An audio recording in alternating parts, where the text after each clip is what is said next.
علی کی بیٹی دربار میں پہنچ چکی تھی. یہ دربار صرف سپاہیوں میں نہیں سی، غیر ملکی سفیر، دوسرے ملکوں کے وفود لوگ دربار میں بیٹھے ہوئے تھے. دربار سجا ہوا تھا. ان وفود میں، ان غیر ملکی سفیروں میں عیسائی بھی تھے، یہودی بھی تھے، مجوسی بھی تھے. انہوں نے پوچھا یزید یہ کون ہے؟ اس نے کہا محمد کی بیٹی. اس کا تو نے کیا کیا؟ اس کا میں نے نبی کے بیٹے کو قتل کیا. انہوں نے کہا کیوں قتل کیا؟ اس نے کہا اس لیے کہ حسین میرے اختیار کو نہیں مانتا تھا. میں بالکل عین تاریخ پڑھ رہا ہوں. حسین میرے اختیار کو نہیں مانتا تھا. اگر حسین میرے اختیار کو مان لیتا میں کبھی بھی حسین کو قتل نہ کرتا.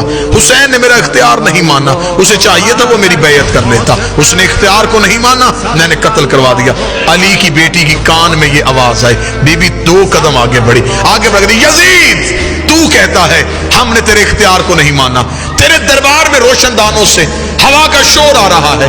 میں تجھ سے بات کرنا چاہتی ہوں، تھوڑی دیر کے لیے ہوا روک. جب بی بی نے کہا تھوڑی دیر کے لیے ہوا روک، یزید یہ کہتا علی کی بیٹی میں ہوا کیسے روکوں؟ بی بی کہتی کہاں ہے تیرا اختیار؟ تو کہہ رہا تھا کہ تیرا اختیار ہم نے نہیں مانا. اختیار آزما. روشن دان سے ہوا روک. اس علی کی بیٹی یہ میرے بس میں نہیں. بی بی کہا تیرے دربار میں سپاہی گھوڑوں پہ بیٹھے ہیں، گھوڑے سم اٹھا کے زمین پہ مار رہے ہیں، سموں کا شور آ رہا ہے. تھوڑی دیر کے لیے سم روک. اس علی کی بیٹی میرے بس میں نہیں. جملہ بی بی نے اتنا وزنی کا کھڑے بھی ہو جاؤ، جملے کا قد بڑا ہے. بی بی دیکھا تھی تیرے جانور بھی تیرے اختیار میں نہیں.